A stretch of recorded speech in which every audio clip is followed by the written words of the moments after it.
store.ancientfaith.com/events. That's again, store.ancientfaith.com/events. I promise you that this retreat is going to be a retreat that can help your marriage and take it to a whole new level. So you don't want to miss out on this retreat. Once again, it's February 18th to the 20th at the Antiochian Village Retreat Center. And you can find out more by going to store.ancientfaith.com/events. God bless you all and stay strong in your walk of faith. Proclaiming Christ, victor over sin and death. You're listening to Ancient Faith Radio, your Orthodox Internet radio connection.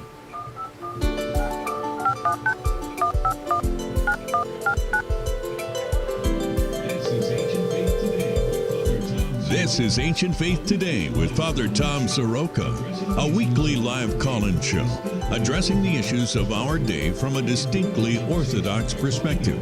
You can join the conversation by calling in at 855-237-2346. That's 855-AF-RADIO. Father Tom is the priest at St. Nicholas Orthodox Church in Pittsburgh, Pennsylvania, and welcomes guests from across the globe to discuss important topics of interest. Here's Father Tom. Welcome to Ancient Faith Today. This is Father Tom Soroka, and I'm so glad that you're with us this evening.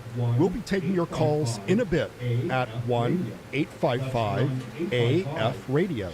That's 1-855-237-2346. Matushka Trudy will be answering your calls tonight, so please make sure to turn the show volume off before you come on air.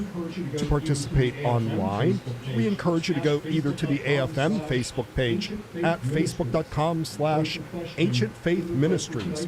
Place a question in the thread for tonight's show where it is being live simulcast, or you can also go to facebook.com/Ancient Faith Today. Place a question there in the thread for tonight's show. You can even send us an email at aft@ancientfaith.com. So let's get started. Well, we're thrilled to continue our discussion from last week's episode regarding the genesis of the split between Orthodox Christianity and the Roman Catholic Church, especially as it relates to the way East and West thinks, acts, does theology, defines doctrine or doesn't, worships, and so on. Now, so often, the discussion of this division centers around what we disagree on. Certainly, those things are true, and we're not saying that they aren't true. However, what's important to remember, and this was the wonderful message that Father John brought to the first show, we're going to continue to discuss that today, is that there is an entire way of thinking in Orthodox Christianity that is our heritage. Yes, it's from the East, but it's not simply Eastern. It is Orthodox Christian. As we said last week, Orthodox Christianity is the universal faith. To be sure, the church has Eastern roots because the Lord ministered in the area surrounding Jerusalem. Believers were first called Christians in Antioch. The vast majority of the Pauline letters are to churches in the East. The scriptures themselves, both the Old and the New Testament, are products of Eastern cultures and Eastern languages. But the Orthodox Church, which originated in the East, is the universal church. It holds the faith which established the universe, and I can't reiterate this enough, it is not simply a form of Christianity, and it's certainly not a form of Christianity for Eastern peoples, whatever in the world that means. It's not a Byzantine rite which provides colorful rituals. I'm firmly convinced that we need to refer to ourselves as Orthodox Christians and not Eastern Orthodox Christians. So, reviewing those points, we're going to pick up our conversation again with Father John Strickland. Father John is a native of California and of Episcopalian background. He fell in love with Russian history while an undergraduate and then embarked on a career of historical study that resulted earning a Ph.D. and teaching at several colleges. While living in St. Petersburg, Russia, for his dissertation research on church history, he began attending a local Orthodox parish, and with time he was received into the Orthodox Church there. While in St. Petersburg, he also met his future wife, Yelena. He is now the pastor of St. Elizabeth Orthodox Church in Poulsbo, Washington. Father John is the author of the series of church history books Paradise and Utopia and the podcast of the same name, and he enjoys woodworking. Father John, welcome back to Ancient Faith Today. Hi, Father Thomas. Good to be with you. It's great to be with you. Now, you're going to have to... I botched the name of your town twice. Tell me where your church is. Okay, it's in a town that you almost pronounced correctly, and I'm something of a foreigner myself. I'm one of those dreaded Californians who moved to Washington and settled here. It's called, it's spelled like Poulsbo. You want to say Pool or Poulsbo. But it's actually a deformation of the original name that Norwegian settlers picked for their town back in the 19th century, which is simply the name Paul, Paulsbo. In Norwegian, it means something like Paul's town. And so since that time, authentic town dwellers with a long history here distinguish themselves from newcomers like me by pronouncing it Poulsbo instead of Wow. Oh, how interesting. Well, that was spoken like a true historian. So that was really a great explanation. Thank you very much, and I appreciate the appropriate pronunciation. So, Father John, we had tremendous feedback to your first appearance on our show, and I do want to encourage those who are listening by podcast, go and listen. You can stop the recording right now, go and listen to the first episode, and then come back and pick it up here, because what we're going to be doing now is we're going to continue the conversation. We had such a good conversation. We actually never really got to the events of 1054, which is that kind of traditional date that people give marking the Great Schism, right? So, Father John, if you can, even though we don't sort of want to review everything that we talked about last week, give us a little background about how we got to the actual event of 1054 with Cardinal Humbert, et cetera, et cetera. Yeah, right. Yeah, no, that's great. That's a good place to start, I think, Father Thomas. Well, so in the course of our discussion last week, we reviewed how the Church in the West and the East was once one. Areas of what's called Greece and areas of Latin Italy and beyond were all part of one church. That's not to say there weren't schisms in the past. The biggest and most important was probably the Monophysite schism after 451, the Council of Chalcedon, when a lot of North African Christianity was no longer part of the church defined by Chalcedon and its doctrine of the two natures of Christ. So from all the way up until 1054, the date we're dealing with tonight, we have more or less unity, that it would be sacramental, ecclesial unity between what we call the East and the West, the Greek and the Latin traditions in the Church. And that unity was only broken once or twice, a couple times actually. I made reference last time, I think, to the event in the 9th century, the 800s, when Pope Nicholas of Rome excommunicated Patriarch Photios of Constantinople in what event? And that was only one event. But overall, we had unity. And so that Nicolaitan schism came and went, and unity continued afterwards. But there were three forces I discussed more at length last time, which I won't go into tonight, and that's a cultural force that separated Greeks and Latin-speaking fathers of the Church. There were political forces at work, especially after Charlemagne created a Frankish empire in the west that was blessed by the Pope of Rome, Leo III.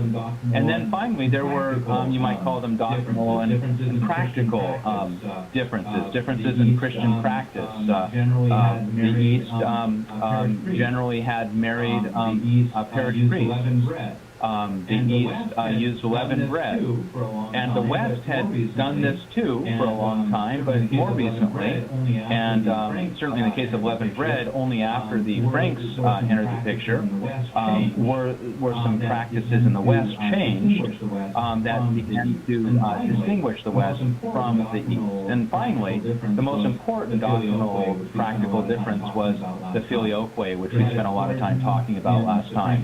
It had its origin in the Frankish West, and when it was promoted by the Franks, the Pope finally kind of surrendered to their pressure in the early 1000s and adopted the filioque in the creed, alienating the East. And that leads us right on the eve of 1054.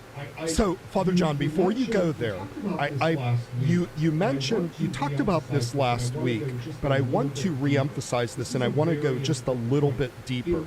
This is a very important point. In each one of the points, it's fascinating when you covered all of these doctrinal things that we all commonly know. We commonly know about the idea of the filioque, about the unleavened bread, about the papacy, the stronger papacy, and you talked last week about the papal reform, right? But you also mentioned in almost all of those points this Frankish influence. So what I want to ask you is, what was it about the Frankish influence that caused these differences, really we would see them as changes, right? What was it about the Franks that made these changes necessary on their side or possible, or what was it that the Franks were pushing?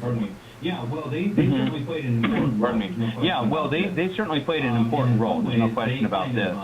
And in some ways, they kind of redirected Latin Christianity from where it was its trajectory before, which was very much in line in so many ways with Greek Christianity. And so, as I said last time, I think that there was a time when the West was still Eastern. I mean, there was no question about it. There was a lot of Eastern influence in Italy and other parts of the West as far as Celtic Ireland.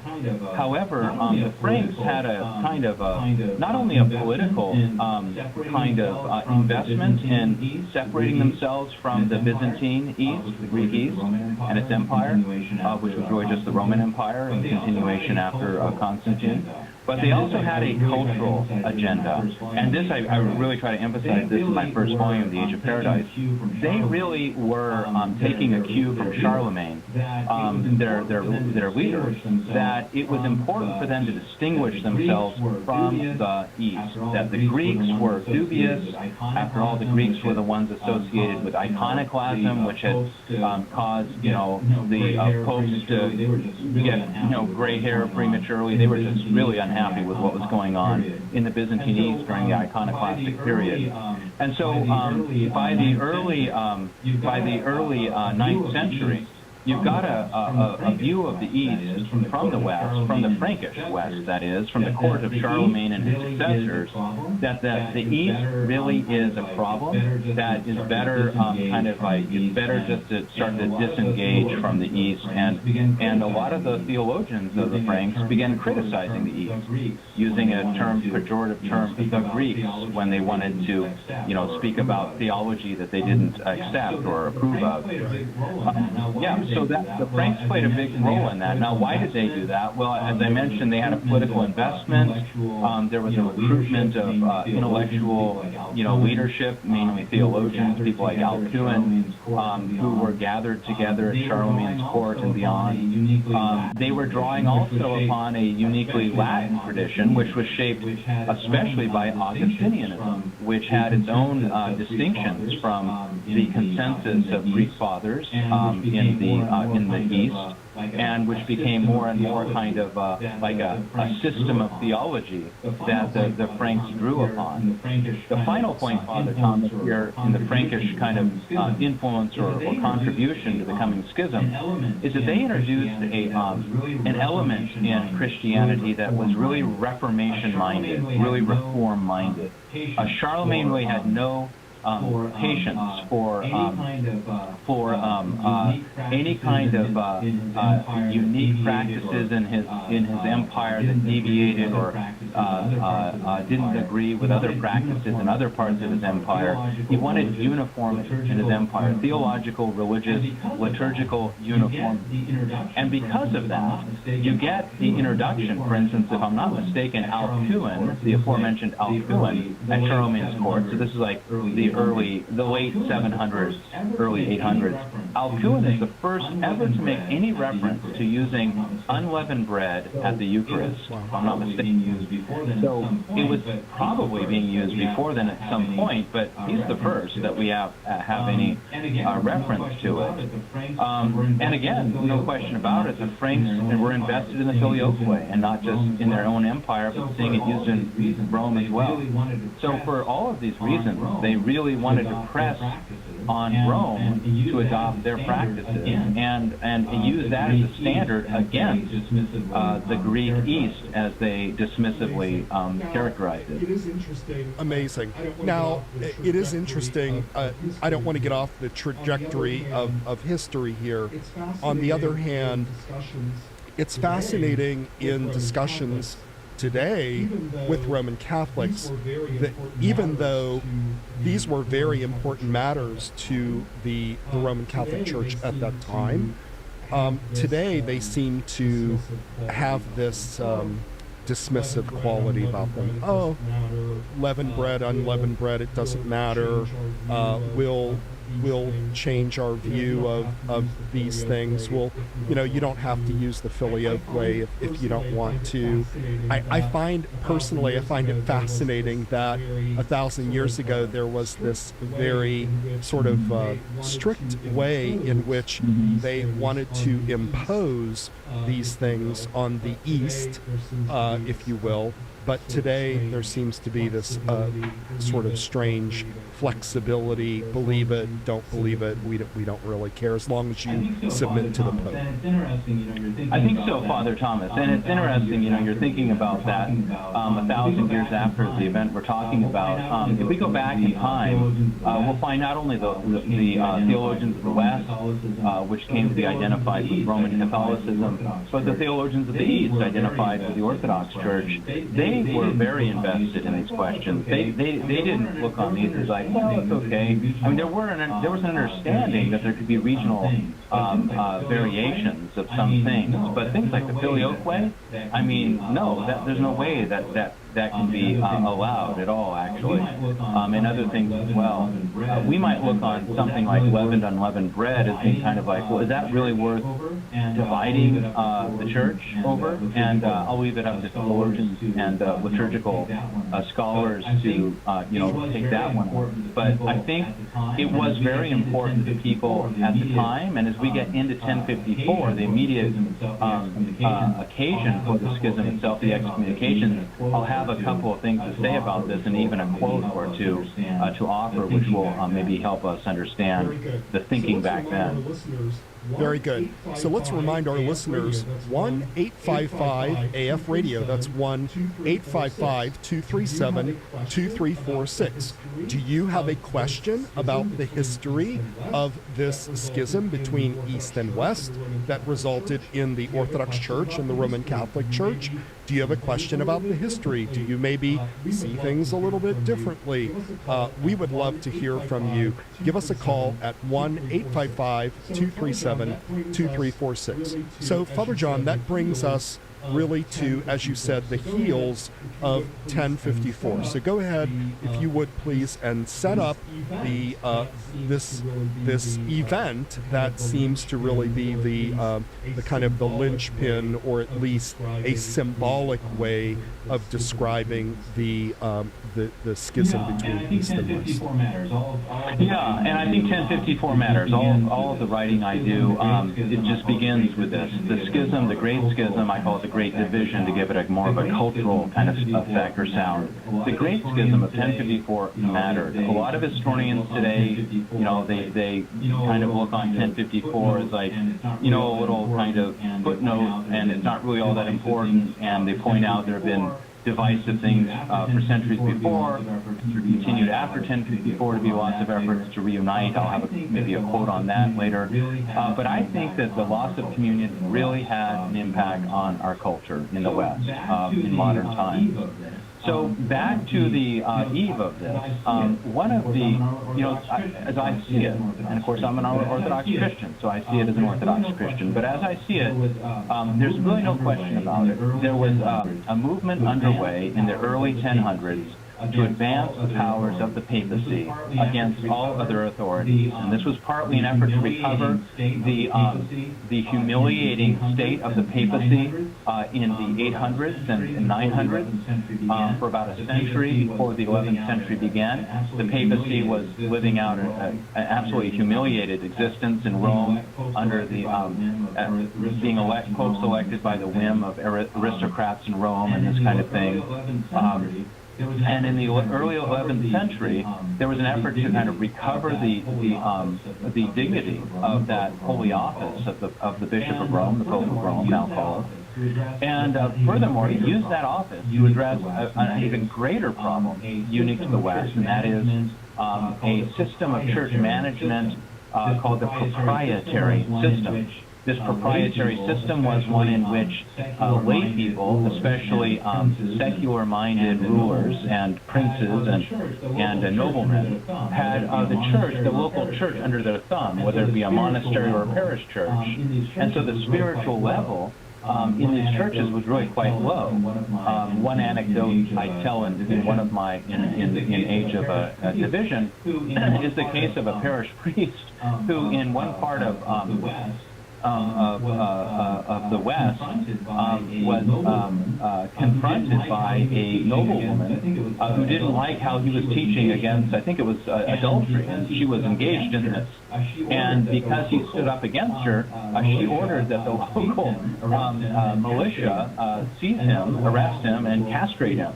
And that was what happened with this local priest. Yeah, so it was the clergy were really under the thumb of a very secular-minded and one might generalize, not very spiritual laity. So the popes of Rome are seen then in the 11th century as the only hope of Western Christendom to deal with this proprietary system.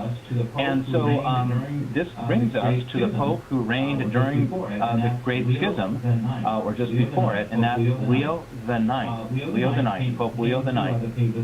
Leo the Ninth came to the papacy, came to power in a legitimate way, and he was surrounded by people like Peter Damian and the future Pope Gregory VII, known as Hildebrand, and some others, who at the Lateran Palace in Rome, where the papacy was headquartered, were really committed to using the authority and dignity of the office of the Pope of Rome to go into Western Christendom, get out of Italy and send missions up to France and Germany, in modern terms anyway, and hold councils of bishops that would communicate the new expectations of the spiritual system of the West. And in one important council in Reims, Leo IX threatens excommunication against any bishops who don't come and submit to him there and his reforming authority. And some don't, because they were beholden to local rulers who did not want the Pope to take charge of the Western Church.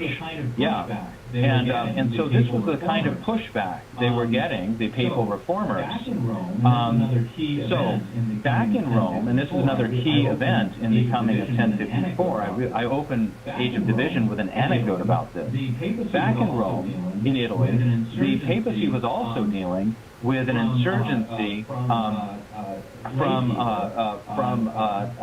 lay people that were trying to conquer parts of Italy, and he decides to go to war against them. He actually raises an army. This is like the first time in history that an army was actually raised and led, personally led into battle by the Pope of Rome. It really is quite a remarkable event, and it's Leo the Ninth who does this. And so Leo the Ninth leads an army into battle to try to deal with what he considers to be the Norman threat. The people in question are the Normans, who had kind of a heritage going back to the Vikings. And they've invaded Italy, and they wanted to conquer territory there. And the Pope sees this as a threat to his supreme authority in the West and his ability to reform the West. So he leads raises an army and leads it into battle at a place called Civitate in 1053, 1 year before the Great Schism. And his army is devastated. His army is devastated, and he's captured on the battlefield, or he's captured in a town. He's brought out on the battlefield and taken into custody by the Normans, who were Christians. So they recognized that they had a very important person in their church on their hands, and they gave him pretty good treatment. But they did put him in prison to try to pressure him into granting them freedom to colonize Italy. Well, it's while he's in prison in 1053 that he realizes that he's absolutely paralyzed, unable to continue with this reformation of Western Christendom. And furthermore, while he's in prison, he gets a letter from Patriarch Michael Cerularius out in Constantinople, who likewise is interested, as is Emperor Constantine of the Byzantine Emperor of the Empire.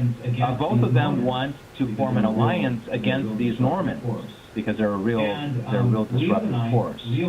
And Leo the Ninth realizes that he can't do anything while he's in prison, and he decides that right now he'll send Cardinal Humbert, who comes to him there in prison, to the east, to Constantinople, to work out and negotiate an alliance with the Byzantine Empire, and also to place the Patriarch of Constantinople more firmly under the authority of the Pope of Rome.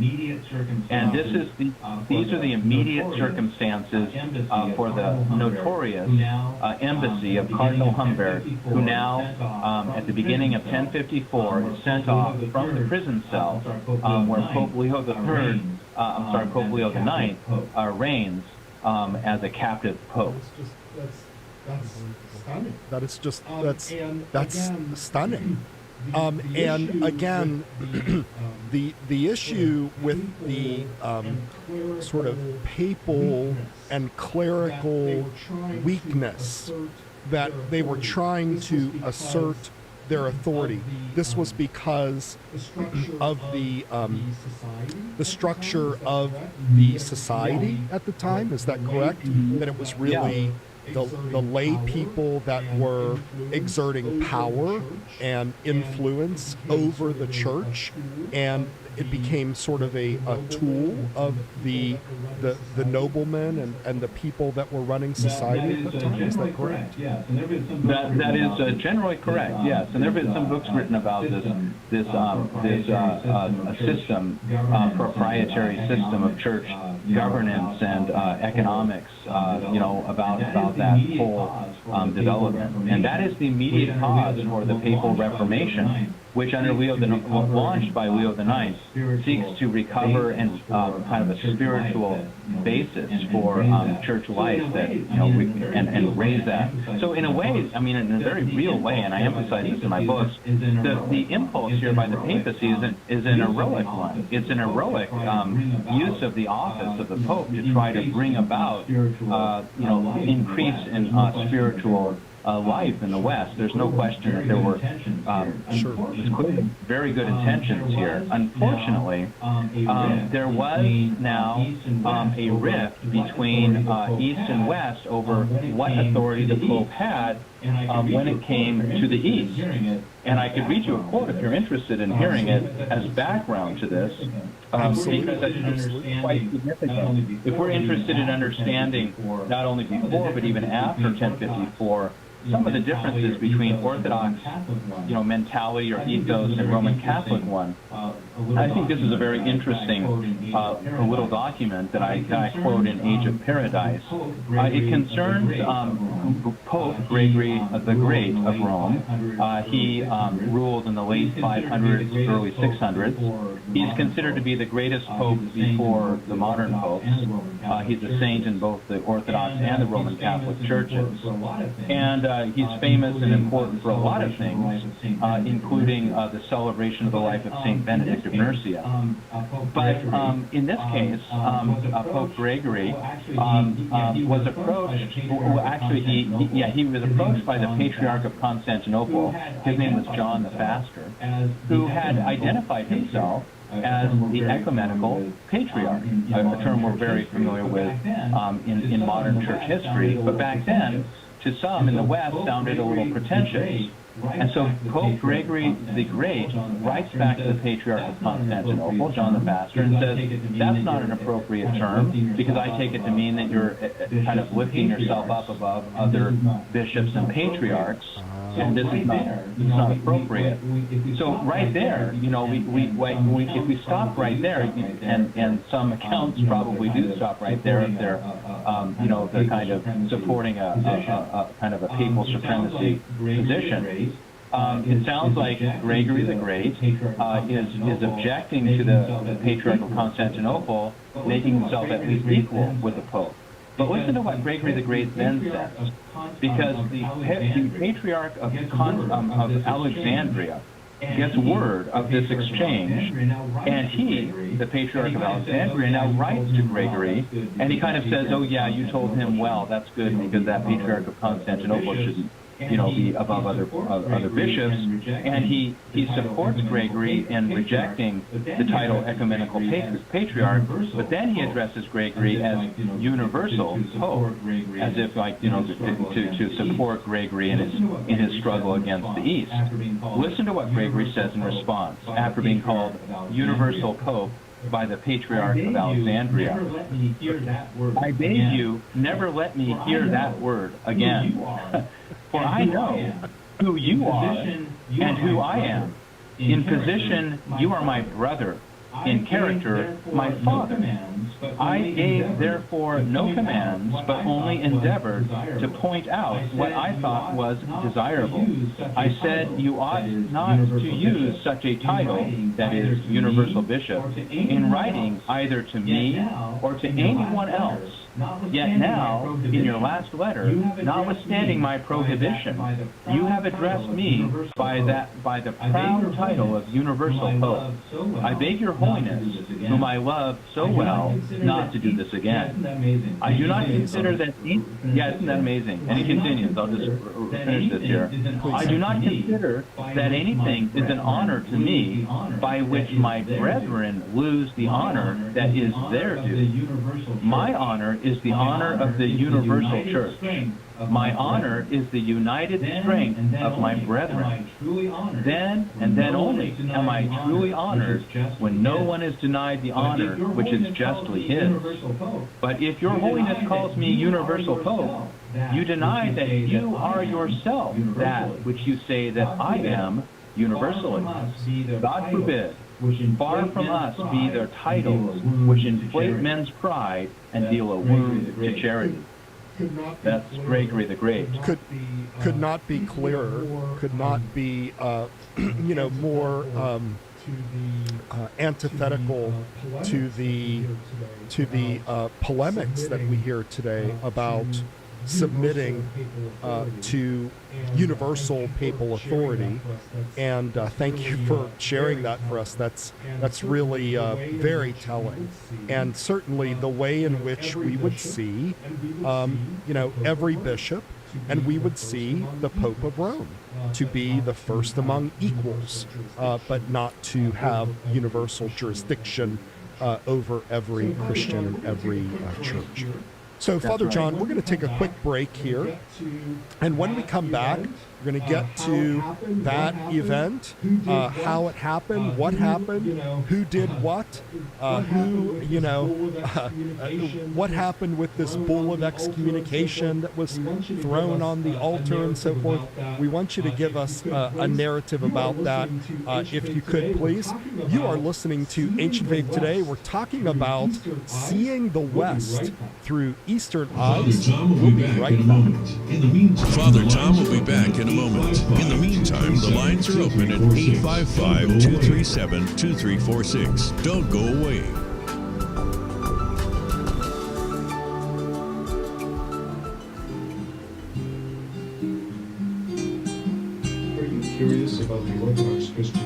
Are you curious about the Orthodox Christian faith? Do you have questions about Orthodox Christianity that you can't trust strangers in internet forums to answer?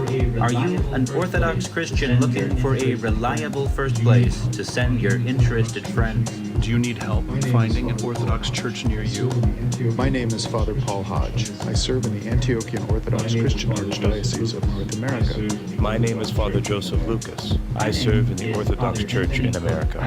My name is Father Anthony Cook. I serve in the Greek Orthodox Archdiocese of America. And I'm Father Andrew Stephen Damick, Chief Content Officer of Ancient Faith Ministries and a priest of the Antiochian Archdiocese. And we're the Orthodox Intro team.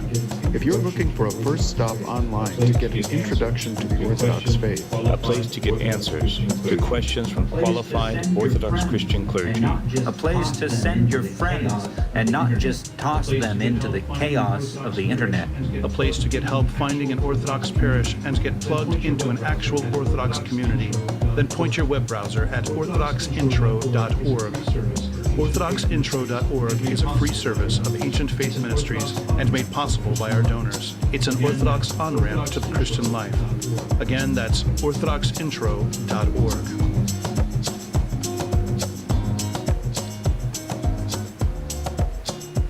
We're back with Ancient Faith Today and Father Tom Soroka. We're back with Ancient Faith Today and Father Tom Soroka.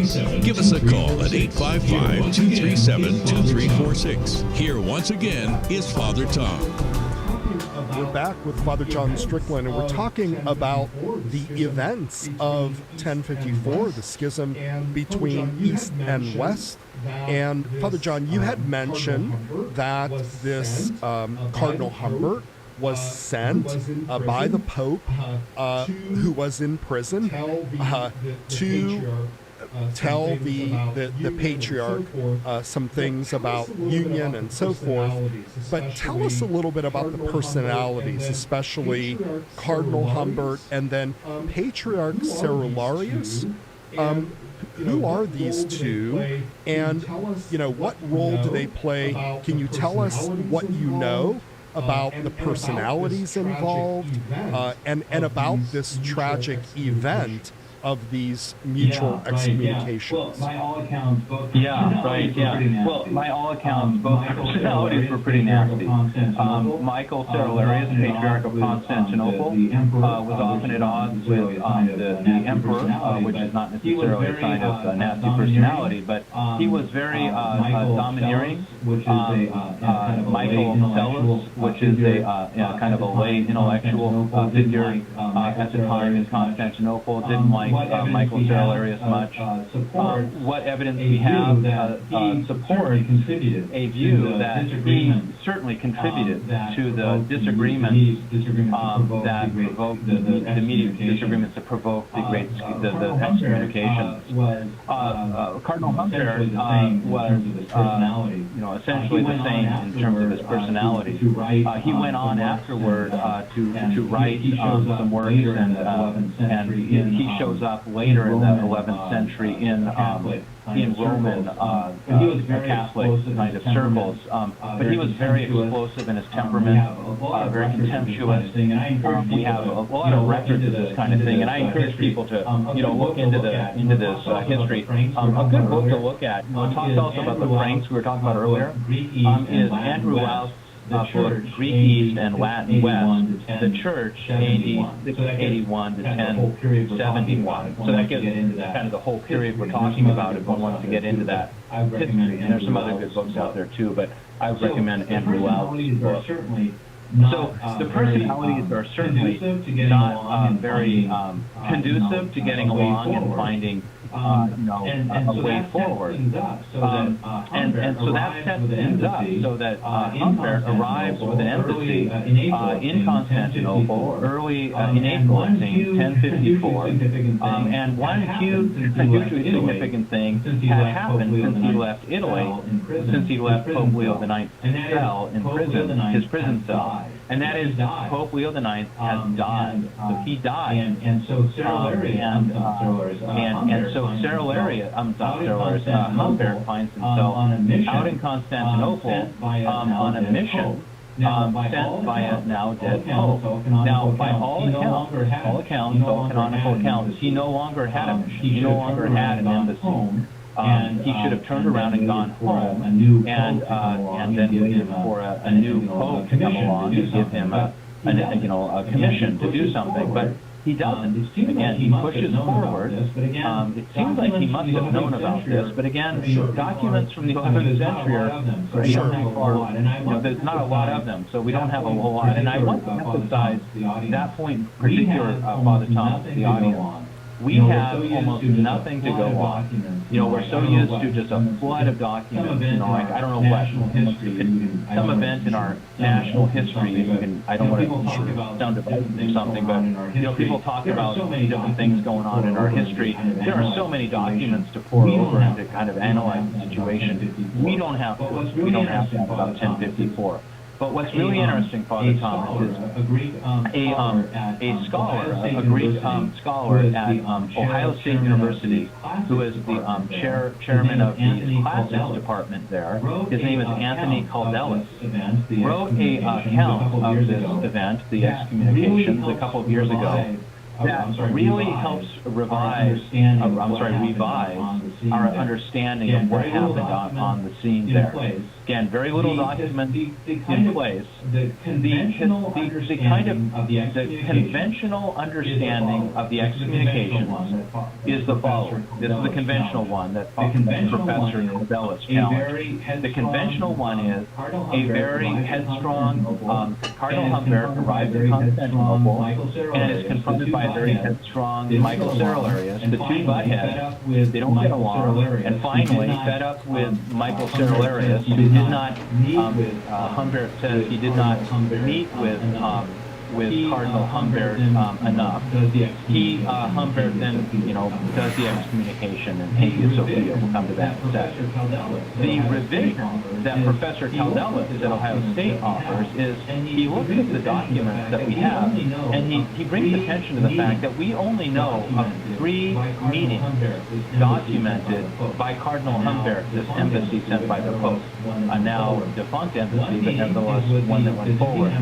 One meeting is with the Byzantine Emperor Constantine, which kind of reviewed efforts to create this alliance I mentioned against the Normans. The second of 3 meetings is a meeting with Michael Cerularius at the patriarchal headquarters. It's at this meeting, significantly, that for the first time in history, a representative of the papacy uses the donation of Constantine, the notorious spurious document that falsely claims that the Pope of Rome has supremacy over all bishops and all rulers on earth, given to him by, or at least in the West, given to him by Constantine, which never happened. It's later shown to be a fraud. He used that to support his argument against Michael Cerularius.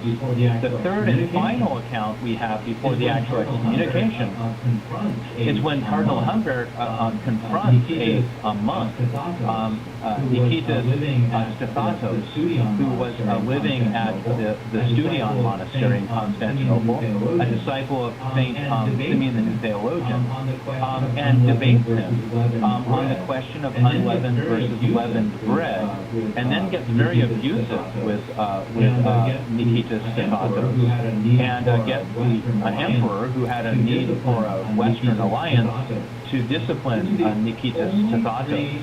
These are the only 3 occasions we have any evidence of, and so what Professor Caldelas has done is he's reworked the narrative to understand it in the following way. Humbert arrives in Constantinople, goes straight to the emperor, as one would expect. He has a good meeting with the emperor. He goes to Michael Cerularius in the patriarchal court. He gets upset there that Michael's not more responsive to claims that the Pope has made that Michael should not use the term ecumenical patriarch and things like this.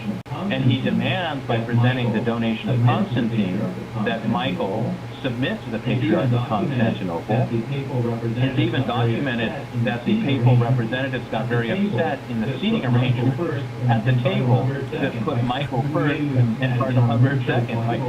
Maybe we've said in our own church life a little bit. Sure, of course. It's clear the local patriarch is the head of that local, that conciliar understanding that the local bishop is head. But for the representative of the Pope of Rome, no, the Pope is the head, and he gets upset. And then finally, this encounter with Nikitas Stakatos. With all of this behind him, Humbert was upset that he got nowhere with anyone, really. And so he marches in July, I think it's the July, if I'm not mistaken, it's July 16th, 1054. And he throws down that papal bull written by him of excommunication. And if you like, I'll quote to you what a Western scholar said in terms of evaluating Cardinal Humbert's infamous bull of excommunication. Yeah, let me just read that to you. This is by Stephen Runciman, who's an English scholar of the Middle Ages, an authority on the Crusades, and also he wrote a great book called The Eastern Schism. He's not Orthodox, but listen to how sympathetically he describes Humbert's audacious and illegal bull of excommunication, since the Pope in whose name he wrote this bull was now dead. Few important documents have been so full of demonstrable errors, Runciman wrote. And now he'll make a bunch of references that some of that I've not kind of prepared the way well enough, so we're not going to understand everything, but I think you kind of get the idea from what Runciman writes here about how outrageous the charges were. The bull is indeed extraordinary that a man of Humbert's learning could have penned so lamentable a manifesto. It began by refusing to Cerularius, both personally and as Bishop of Constantinople, the title of Patriarch. It declared that there was nothing to be said against the citizens of the Empire of Constantinople, but that all those who supported Cerularius were guilty of simony. Now, simony is the sale of church office. Runciman continues, which, as Humbert well knew, was the dominant vice at the time in his own church of encouraging castration, a practice that was also followed at Rome, of insisting on rebaptizing of Latins, which, at the time, was untrue, of allowing priests to marry, which was incorrect. A married man could become a priest, but no one who was already ordained could marry, of baptizing women in labor, even if they were dying, a good early Christian practice, of Jesusizing the Mosaic law, which was untrue, of refusing communion to men who had shaved their beards, which was again untrue, though the Greeks disapproved of shaven priests, and finally, of omitting a clause in the creed, which was the exact reverse of the truth. I wonder, Father John, though, if it could be that this is a time where there isn't a lot of communications. Certainly the level of learning must have been quite low. I would say in the West they're coming out of this sort of darkness of in Europe, and Did they say these things? Do you believe, I'm asking for your analysis here, do you think that they said these things truly believing them? Accusing the East, that is the Orthodox Church, of omitting the filioque and not shaving and so forth. Do you believe that they really believe these things, or were they simply charging these things to people that they felt were well, I think that's a great question, Father Thomas. Well, I think that's a great question, Father Thomas. And as an historian, I think I want to, afford characters at this time, historical figures, even someone like Humbert, as unpleasant the personalities he had, with ignorance that we just don't have in our modern world and have a hard time comprehending and appreciating. I don't doubt that the information about the history of the church was so slight at the time that Humbert could have been under some delusions, or illusions, I guess is a fairer word, illusions about the actual history of some of these things. But that doesn't dismiss the fact that given his personality and the very acrimonious way in which a lot of people carried on, theological debate back then, we know well enough that, many people are very uncivil in our own time about church differences, but I think many people have tried to be much more civil, and I think there was really little respect for that back then. I do have one more document, not immediately, but I want to leave time for it, that is very civil, very beautiful document written a little bit later. But at the time, I think historical ignorance did shape Humbert's attitude, and I think his own personality is just his indignation, which becomes more and more a kind of legitimate action in reforming Christendom under papal, the papal Reformation. Indignation becomes kind of a virtue, and I think he had a lot of that. Go ahead and share that if you want. I do want to remind you, we're actually about 10 minutes away from the close of the show. So what I have a couple of wrap-up questions, sort of bigger questions just about the way that the East thinks and the way that the West thinks. But go ahead, please, if you could share that quote, and then we're going to go ahead and sort of ponder on these tragic events. Yeah, and I was going to quote this one document in light of exactly that topic I know you wanted to go on to, and that is, so out of 1054, Humbert comes back, having excommunicated Michael Cerularius. Cerularius has returned the compliment and excommunicated Humbert. That's the beginning of the Great Schism, right? 1054. This is the mutual excommunication of that year. But as historians often point out, that doesn't mean that suddenly there was a great wall between East and West. There was still a lot of interchanges, a lot of, in Russia there was almost no sense of this immediately. But what's interesting is that what we call today the ecumenical exchanges that took place to try to understand one another and restore union.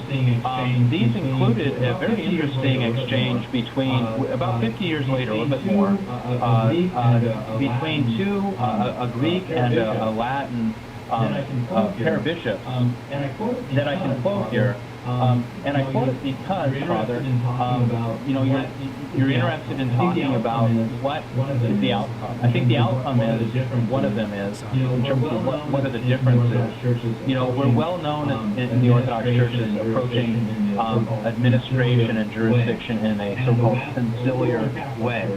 And the West, the Roman Catholic Church, is known for doing so in a papal way.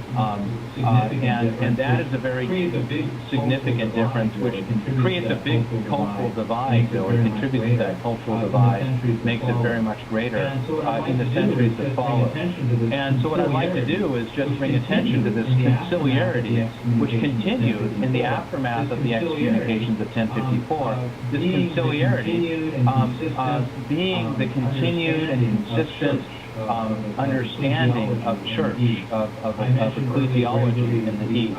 I mentioned early Gregory the Great statement about elevating the Pope to a universal status. Let me quote here. A Eastern bishop, a Greek bishop, his name is Nicetas of Nicomedia, not to be confused with that earlier Nicetas I mentioned, Sthathatos. Nicetas of Nicomedia wrote in the 1100s, so let's call it about, less than a century after the excommunication, and he exchanged some letters with a Latin Roman Catholic bishop named Anselm of Halberberg.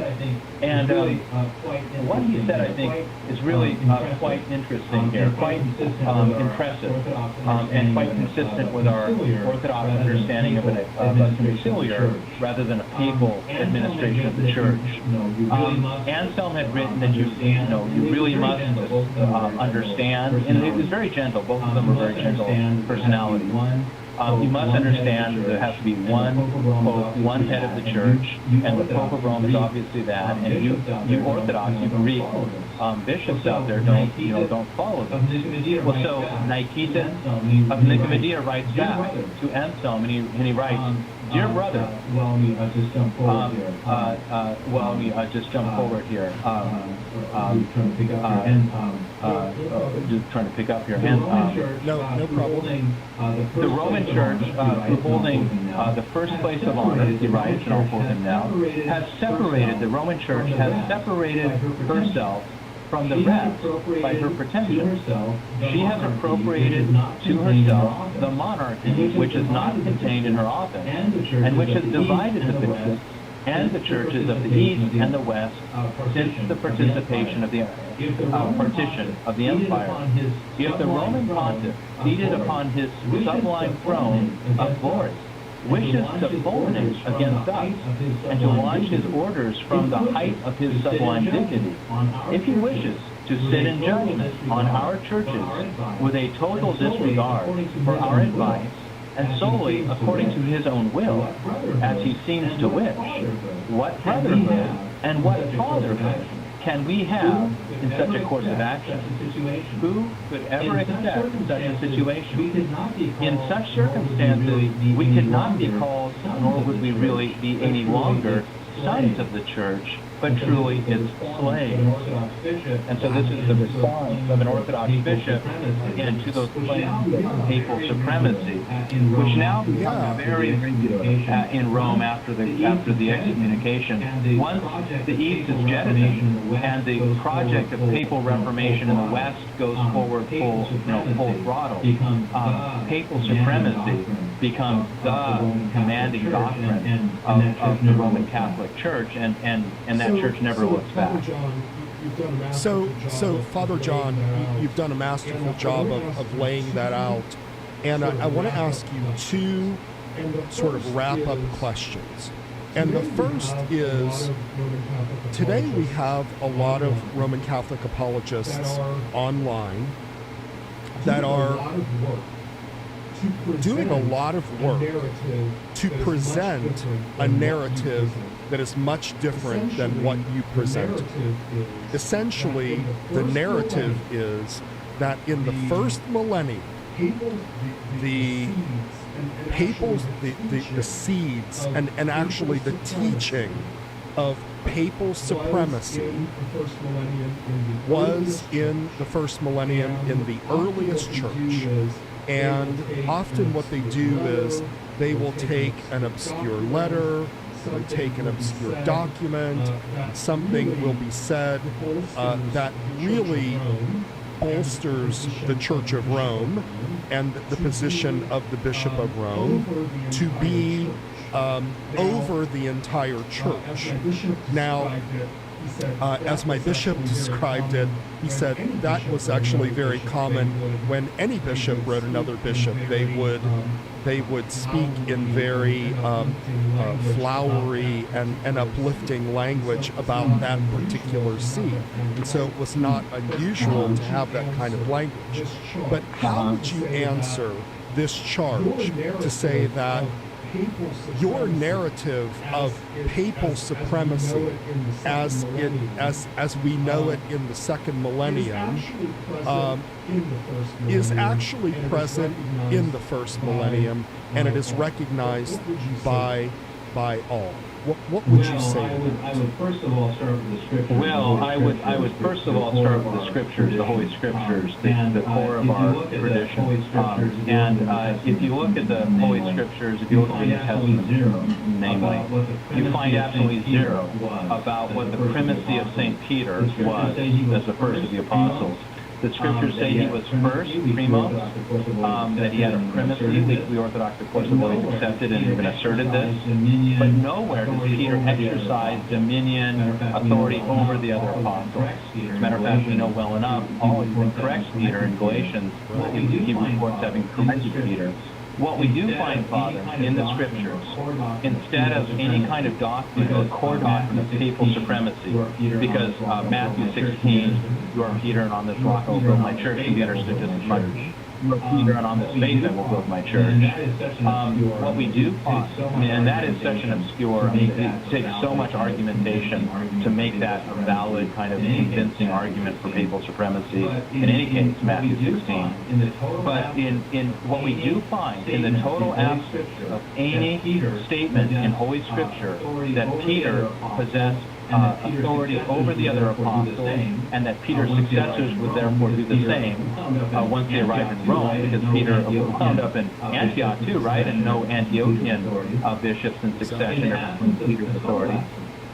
In the absence of a total absence of any doctrine of Petrine primacy in the Scriptures, we do have a doctrine of conciliar primacy, and that is Acts chapter 15, the Jerusalem Council, when Peter and Paul and all the other apostles come together, and it's not Peter. Peter does speak correctly about circumcision there, as Paul already has, but it's not Peter who gives the final statement, but James, what tradition tells us was the local bishop of Jerusalem. It was James who stands up and says, we're done discussing this, brother apostles. Here is our conclusion. And that is conciliar. All the apostles come together.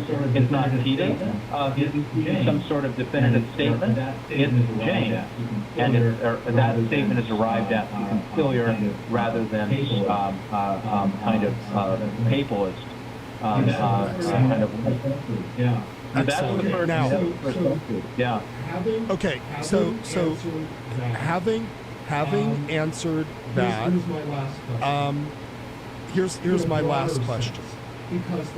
In a broader sense, because the way that you approached this was, for instance, in your book, you have a chapter entitled "When the West Was Eastern," right? So,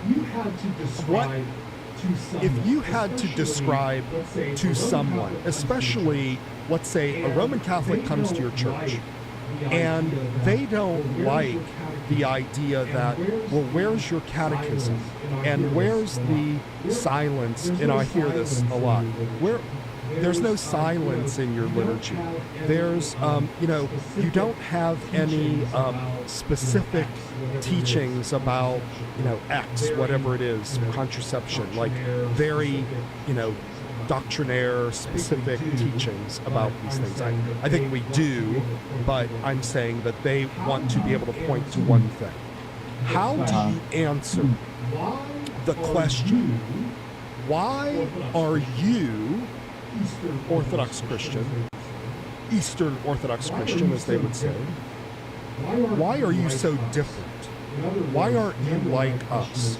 In other words, the underlying question is, what is the difference between an Eastern way of doing things and the now what we know in the second millennium to be a kind of Western way of doing things?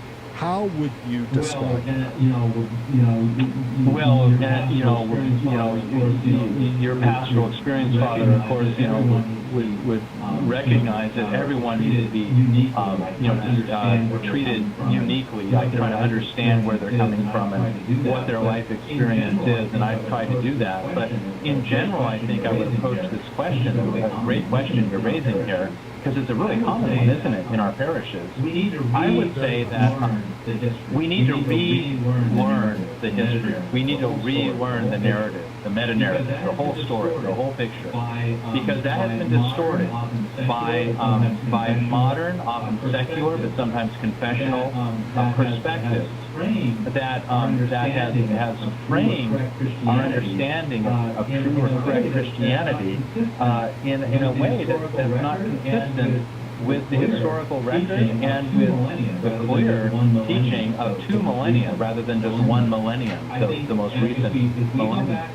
I think if we go back in time, if we explore what I call the deep past in the history of Western culture, we discover in that first millennium a very different West. A West that we can hold up, a West we can celebrate, a West we can identify with as Orthodox Christians. We can consider ourselves Westerners, totally Westerners.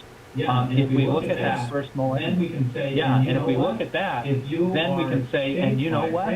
If you are shaped by, framed by, thinking that came during that second millennium, it may be, not in all cases, but it may be that you have a distorted understanding of that original, primordial, authentic Christianity that was so often secured, protected by common saints like Saint Gregory the Great of Rome during the first millennium. But do you think, and I want to just press you on this a little bit, do you think there is a different way of thinking, a different way of doing, a different way of understanding between East and West? I think it's complex. I do. I think it's complex. I think, the more we get into it, we would find that there's, multiple Western ways of thinking here. Obviously the Protestant perspective is a whole different one, and that's got its own fragmentation within it. So I think if you look at just a kind of a clarify a Roman Catholic point of view versus an Orthodox point of view, and not bring in the kind of Protestant contribution to Western Christianity there, then it'd be easier to try to distinguish 2 different points of view, 2 distinct ethos there. And if you're asking for the one thing, I can, with almost one word that describes that difference, I think I would be unable to provide just one concept or word or tendency there. One that I've tried to bring attention to here in our discussion around the question of the Great Schism is conciliarity, which, Orthodox, we're very familiar with that. I'm not like telling anyone something they didn't already know. But I do think, the more we look at that, the more convincing it becomes that once you hand authority over to one office, one bishop, the potential for distortion becomes very great. And there's no question about it. The Great Schism of 1054 was followed by a series of developments and innovations that defined Roman Catholicism against Orthodoxy, not the other way around. The Crusades, the rise of scholasticism, purgatory, the use of indulgences, a absolutely necessarily celibate priesthood, a stronger emphasis upon the use of only one language, and a disregard for the vernacular. And finally, maybe very significantly, a kind of a greater tendency to suppress or isolate the laity from the experience of church life in a clericalistic kind of way. Which seems to have resulted in the Second Vatican Council, which tried to undo some of these things, and it has I think it's caused quite a bit of chaos. All right, Father John. Yeah, exactly. It's going to be interesting to see where they go from that. All right, Father John, thank you, excuse me, so much for your time and your knowledge. Again, we want to encourage everyone, if you have not checked out Father John's series of books on history, he does have 3 of the 4 written. So I'd like you to go to store.ancientfaith.com, check out Father John's books, and you will not regret reading this fascinating way that he narrates history to show us the cultural differences between East and West and how we ended up where we are today. Father John Strickland, thank you so much, and keep up the great work. Thanks, Father Thomas, and I'm glad we finally got to 1054. Thank you very much. Thanks for your patience with us. All right, thank you. Before I share a few final thoughts, I want to offer my sincere thanks to Father John Strickland for joining us tonight. Thanks also to Matushka Trudy for engineering the program, and for everybody that listened in. I want to read a short quote of Saint Cyprian of Carthage from the 3rd century, who speaks about the role of the bishop. We talked and we ended talking about the papacy and the idea that there could be one bishop over the entire church, but it is our firm contention that this is not the apostolic and the post-apostolic doctrine. Here's Saint Cyprian, 3rd century. Our Lord, whose precepts and admonitions we ought to observe, describing the honor of a bishop and the order of his church, speaks in the gospel and says to Peter, quote, I say unto you that you are Peter, and upon this rock I will build my church, and the gates of hell shall not prevail against it. And I will give unto you the keys of the kingdom of heaven, and whatsoever you bind on earth shall be bound in heaven, whatsoever you shall loose on earth shall be loosed in heaven. Thence, through the changes of times and successions, the ordering of bishops and the plan of the church flows onward, so that the church is founded upon the bishops, and every act of the church is controlled by them. And that's our show for tonight. Remember to like us on Facebook at facebook.com/ancientfaithtoday. Share out our program after that's posted. Give us your feedback and contact us with any ideas or topics that you might want to hear about. Join us next Tuesday evening for another edition of Ancient Faith Today. Good night, everybody.